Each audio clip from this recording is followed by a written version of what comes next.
Okay, how is everyone doing? Great. Good. Okay. Great.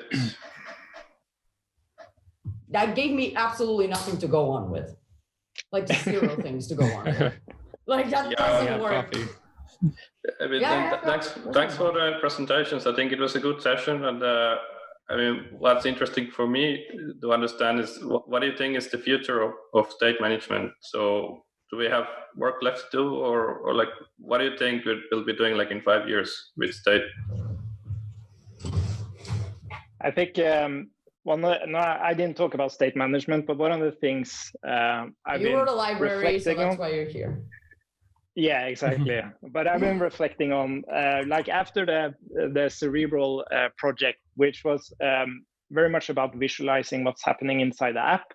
I kind of turned a bit to the dark side with the Overmind, focusing very much on the typing experience. And I thought about like, it should be the visualization that should be driving us, not making specifically the coding experience better, but like the conceptual experience of building an app and moving into the visual world. So related to David and his XState library being declarative, and I've seen some stuff related to visualization. And one thing is like showing what you have coded in a visual way, but if you can use the visual tool to produce the coding, that's where I see us moving. It's flipping that coin. So we do the visualization first, and then the code is kind of produced for us. Yeah, which is something that I'm slowly working on right now. And yeah, it is. Well, once you have that declarative structure, then it does make it easy to go from visualizing it to using that visualization to actually create the machines. So, or, you know, I say machines. I personally think like the future of state management, I've always made a big bet on the fact that there's a lot of people that are a lot smarter than us who have researched this for decades, and they probably have a good idea of, you know, what state management should be. Like things like actor model with distributed systems all the way back in 1973 to state machines, which date back to probably the 1930s or so, to state charts, which is 1989. I mean, all of these ideas, and even more, there's like Petronet's distributed computing, concurrent programming, you know, things like CRDTs, just all of these concepts eventually come back. And I think right now as developers, the easiest way for us to do state is just to, you know, take an object and modify it whenever we want. But as Christian knows, as I know, as anyone who's worked on, you know, a like state management at scale. So, you know, even Redux, MobX developers know that's not sustainable. You can't just update state at any time. Even if it's immutable, like that only solves a very small part of the problem. So yeah, it's all about being able to understand your app's behavior as a whole.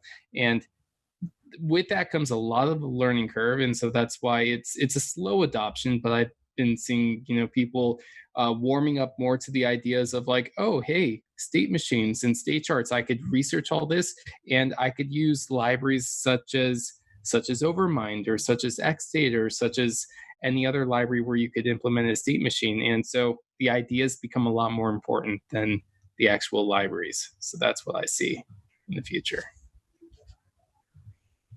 Yeah, it's really interesting. I was super inspired by David's missionarying, or what you call it, evangelism, I guess. Evangelism, yeah. Yeah, and as you talk about it, it's about the ideas. It's not the specific API implementation. And yeah, like in Overmind, for example, trying to take inspiration from those ideas and see how they can be most practically used in the context of what already exists there. But yeah, it's about the ideas. That's for sure. Hey guys, I know I'm just a random face here, so I'm stepping in for Smartly, one of the sponsors. I'm Holly Gibson, a developer, and I was actually curious, like, one of you guys had experience with using like the context provider and consumer, and kind of, how you would use it at scale, because we do that at Smartly. We have a lot of microservices, and so we have things going on in the background and stuff, and by using the provider and the consumer, we can get like state updates, but it's handled by the different components and their calls to APIs and stuff. I could answer the context API, even in React documentation, is set like for thematization, not for state management, since it's not very comfortable to work with when we are talking about the state updates or connection of different semantic events and so on. So providing some theme for design system, maybe some preset values which should be displayed in the app. Yeah, context does all the job here. But if we need to have more complicated tool, more like for handling more challenging tasks than just the thematization. So then you definitely need to think about the state management tool for handling the state changes and so on. From my experience, the thing with the context API is that the context API itself is just an object that stores a value and re-renders a component. So you basically have to implement the state management yourself. Like, if that makes sense. So like, they give you an object and they tell you like, if this changes, if you use state inside of it, obviously, if this changes, this will re-render. So you have to make your own APIs to handle. So like, it greatly depends on how that API is built. Like I've never really used it in a huge application. I've only used it in small ones. And there's been always a point where like it gets even slightly less small and I end up changing to something because I'm not good at API design. And that's mostly the reason. So if you are good, or the person that did that is good at API design, then it's probably going to be fine and it's going to be great. So I think it depends a lot on like who wrote the API for you to use the context API. I hope that made any sense because I just used the word API. Yeah, it does make sense. I also was curious if any of you have played around with the experimental, features that are coming in React, like suspense and things like that. Yeah, I've used suspense. Go, Christian. Oh yeah, I was just going to say I've tested it. And I try to understand how it works. It's quite interesting what the React team gets away with when they present it at conferences. Like if it was anyone else than the React team presenting these ideas, they would never go through because they do some crazy stuff there. But it's very powerful and extremely interesting how they approach it from the perspective of like the science of user experience. So it's really, really interesting, and also this new concurrent mode, which is part of that story. It's really, really interesting. So it's going to be fun to see when all of this comes together, how the React experience is going to be, and how we are actually going to build our components and take advantage of that technology. Yeah, I feel like they're trying to flip it on its head, like you were saying earlier, Christian. It's more about the experience of the user than about the programmer's experience. Yeah, exactly. Which is good, I think. I think a good balance between those two things is always a good option to go for. I think it's also really hard to find that balance. There is a question here from the chat, which is, do you think the solutions like GraphQL influence how much state management solutions actually get used and are necessary? So as my answer, we use Overmind with GraphQL on Code Sandbox. So no, we still use Overmind. I mean, there's something related to this question is that these days, I think it's Apollo, that they did some kind of connector directive or something like that, that you can mark that the part of this is like its local state. So you have GraphQL, and you can literally tell that this here is local state, and it seems to work somehow. I haven't tried it yet, but it seems like I've tried it. It doesn't, from what I've used, it was kind of scalable, but at a point you just kind of lost track of it from what I've used, from my experience using it. Like, it's not bad, but I think they're also going to completely change it now. So they're going to change the way it works. We've also used our old dashboard at Code Sandbox. Christian knows this. It was using just Apollo, and it becomes kind of a mess because of all the things you have to update. So you end up almost always having to, if it's a big app, having to have state management because of the updates aren't automatic. At least that's my experience. I don't mind touching the dashboard now because it's fine now, but I did mine before. Yeah, and it's also like, if you think about Facebook, where GraphQL came from, it's a data-driven application. Everything is about the data that's coming from the server. Well, for example, Code Sandbox is more of a client application. Everything happens in the browser. And it's different kinds of state, I would say, at least with those examples. And they come from different perspectives on how to manage it. And it, like with Apollo, using Code Sandbox, it gets very difficult to use Apollo to drive Code Sandbox. But I totally see it in a different type of application that it will work just great. Yeah, I mean, if you're just showing this data, for example, or if you're changing it to go to the server and you don't need to update it automatically or as automatically as we do on Code Sandbox, it should be fine. But if you have a very responsive UI, I feel like at a point it gets kind of out of hand, and you end up having to have some state management around these mutations, kinda. Does anyone have any more thoughts? Ideas? I don't know. So with Apollo, I just posted a link where OkCupid, which has a big engineering team, they decided against using GraphQL for local state management.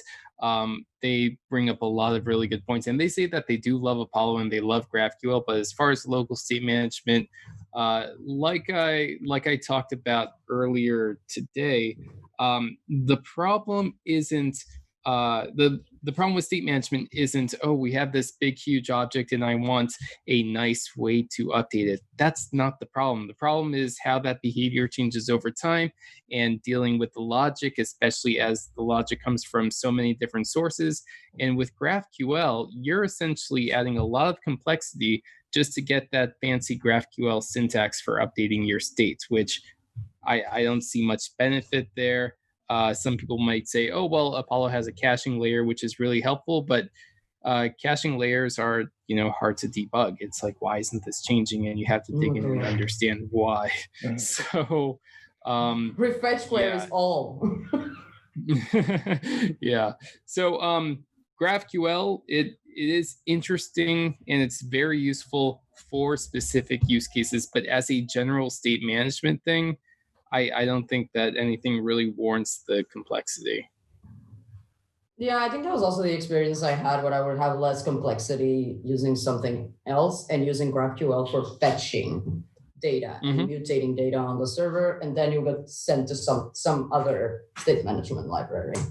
Yeah, that was also my experience. Does anyone else have any experiences with GraphQL using for state management? I'm sorry, I just have to say I have to go. I'm being thrown out from the birthday party. My girlfriend is calling and wondering where the hell we are. Yeah, sure. But I just have to say it. Yeah. Thanks for the talk. It was great to have you here. Don't get, you too. Have fun. Yeah. Don't get kicked out of the house because of this, please. Bye. Yeah. Bye. Bye. So now that Christian's gone, oh my God, Alex, please turn off the light.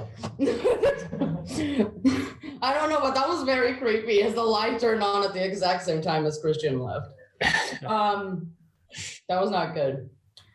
Okay, is there anything anyone else wants to share? I like the idea that everyone was saying as like the next big thing about state management is not going to come from an API. It's probably going to come from the past, like from people adjusting the ideas of Yale days to like new ways of doing things. And I think I've been actually experimenting with something in a client case. So the challenge is so that we have hundreds of thousands of rows of data. And then the issue is that the users, they don't want to wait. So we have to implement some kind of caching layer and push a lot of state into IndexedDB and do synchronization and this kind of stuff. So my question to you is, do you see potential in using workers for state management, or pushing logic and state outside of React and outside of main thread into something else, something that's living outside? So you mean like running a certain functions in workers, or like doing all of the state in workers? I mean, it's two questions. I mean, how much can you do everything? And I mean, we encountered some challenges with this approach, but at the same time, it seems like it might be something we might want to do in the future as well. So. Yeah, in fact, there was a library by Google called Comlink, which is essentially Redux, but in a web worker. I'll go ahead and post a link to that. I think it was created by Dasturma. How did you get these links so fast? I don't know. I have a... How many monitors do you have? I have 1.5. I have my little iPad here I'm using as a sidecar sort of thing. Just fancy. Because... Okay. I'm quote unquote traveling. Well, can't do much traveling in COVID times. But anyway, with something like doing logic in web workers, or really doing logic anywhere, and this is something I ran into when creating the new visualizer for XState, is that it shouldn't matter where that logic lives, but you need a model like the actor model that really doesn't care if you have your logic in a worker, or if you have a logic in a separate window or an iframe or via some WebSocket. It shouldn't matter. And I think that there's a lot of potential in web workers. But there is latency with web workers too. That's the main issue we have. That there is a cost in getting workers to run, and then there is cost related to moving data from worker from app to worker and from back. I memean, there are some ways around it, but then some weird things might happen, like the workers die. Like you don't expect them to die; they will run and they just they're gone. So it's that's hard to debug, to be honest. Like from the times I try to debug it, they're also pretty tough to debug. They kind of just die and you don't know what happened a lot of the times. Mm-hmm. Yeah. Or they can even stop, and then if you have something that's supposed to like pick up the job, and then you can actually have duplicate workers, working on stuff, and then it's messy. Yeah, but I do see a future for workers. We use it in a lot of stuff in Code Sandbox because not everything can be done in one thread, mainly if you have a crappy computer. I do see a future, but there are some rough edges. Like there are definitely some rough edges. It takes a long time to pick up a lot of the times. And it sometimes doesn't even make it faster because what you're running doesn't really, like for example, if you're running a huge search, you don't know what the user typed in. And sometimes putting that search through a worker, if it has thousands of rows and the user search something very specific, is actually not worth it. There's a lot of like weird things, but I do see a future in it. I think it's going to be kind of like the big kind of thing to use in these kind of, either that or Rust, to be honest, because Figma is a lot of Rust. So people just may like completely skip web workers and go straight to Rust and WebAssembly. Yeah, so I have a friend that did an experiment years ago, and he is working with these junior developers, and his point was that if you push all of your business logic and state inside workers, then the developers cannot touch the DOM during these operations. So it's actually going to bring some discipline as a side effect, because you can only do this certain kind of transformations. So you're kind of forcing developers into a sandbox. I mean, for me, it sounds good, but of course, is it practical? Is another. I mean, I think in your case, do you have thousands and thousands of rows? Yeah, that's the thing. I think it's also a very specific case, and in your case, yeah, I think it should be a good idea, to be honest. Yeah. What do you guys feel about what do people feel about just using using WebAssembly? If any of you actually used WebAssembly in production? Like anything that transpires to WebAssembly? Not yet. Nope, not yet either. Do you see that as the future though? That was the main question. Do you see that as the future in terms of performance? It is. Like I just keep thinking about how fast Figma is, and I can't get over how fast Figma is. Yeah, it's definitely a future. I think, again, learning curve and, availability with tools and things like that. It's not, but, I would gladly welcome anything that improves performance. Honestly, building an app with React that scales at a level where you have so many things interacting with each other, you begin to realize, and this might get me kicked out of the conference, but React is slow by default. Like, it does the most suboptimal thing by default, where it's like, did one tiny thing change? All right, let's just re-render as many things as we can, instead of a framework like Svelte or Vue, where it's like, oh, I know exactly what changed and I know exactly which components need that thing that changed. Those are the only ones I'm going to re-render. So, and you have to, like, advanced React is just getting over those performance hurdles, by using React memo, using use callback, use memo, or what I like to do, get a reference to the DOM node and do some manipulations myself and just sort of bypass React to get that nice fast performance. So anything like WebAssembly, much welcome in terms of performance. So, but essentially, sorry. Yeah, sure. Please go ahead. I just wanted to add that React use memo is used mostly since the store, which is transformed into props into Redux case, right? The application itself has the only one store. So that means that if anything in the component has been, in the store, has been changed, the whole tree will be triggered. So that's why we need to have escape hatches like reselect, and make a use memo. But on the contrary, I guess the application in future just need to have a set of reactive values which will be displayed directly into that particular component, and the whole application will be just a set of that particular components containing the small atomic, let's say, stores, which would be reactive values, just changes, and the UI itself just reacts on the change of that small atom. And this, let's say, this path will lead us to the win. Yeah, that makes perfect sense. That makes perfect sense. Everything has to come from the top, so everything re-renders, and that is the main issue that we have right now. Okay, we are unfortunately out of time. So thank you all for coming. Thank you so much for your talks and for your input in this panel.